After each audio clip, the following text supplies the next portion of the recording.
1950 में आया आर्टिकल 25। कांग्रेस 1950 में आर्टिकल 25 को लेकर आई, जिससे धर्म परिवर्तन को मान्यता दे दी गई। और सबसे ज्यादा किसका धर्म परिवर्तन हुआ ये सब जानते हैं, लेकिन ये तो सिर्फ शुरुआत थी।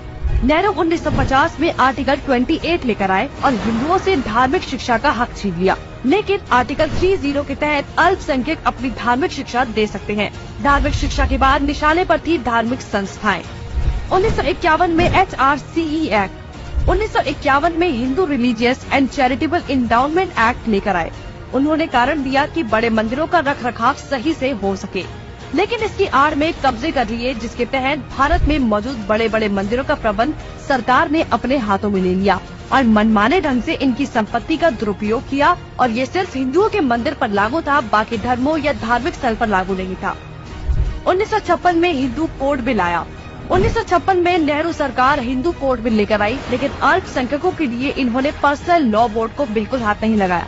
मतलब एक ही है, देश में एक जाति कद संविधान कानून से और दूसरी अपने धर्म के कानून के हिसाब से, और आज भी यूनिफॉर्म सिविल कोड से कतराते हैं। कांग्रेस ने लगाई आरक्षण की आग। कांग्रेस आरक्षण लेकर आई, जिससे हिंदुओं को बांटने का काम किया गया, जिससे सबसे बड़ा नुकसान हिंदुओं को हुआ।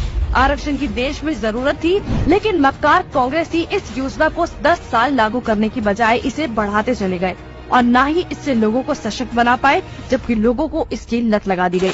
इंदिरा का कार्यकाल। साल 1976 में इमरजेंसी के दौरान ही इंदिरा ने संविधान में सेक्युलर शब्द को जबरदस्ती घुसा दिया, जिसको लेकर संसद में कोई चर्चा तक नहीं हुई। मतलब कि हिंदू बहुसंख्यक होते हुए भी भारत हिंदू देश नहीं कहलाया जा सकता, जबकि आप हमारे आसपास देखेंगे तो सभी मजहबी देश हैं, लेकिन हिंदुओं के लिए कोई देश नहीं बचा। इसके बाद हिंदुओं के कानूनी अधिकार और इतिहास निशाने पर थे। 1991 में पूजा स्थल कानून। 1991 में कांग्रेस ने पूजा स्थल कानून बनाया, जो बेहद हिंदू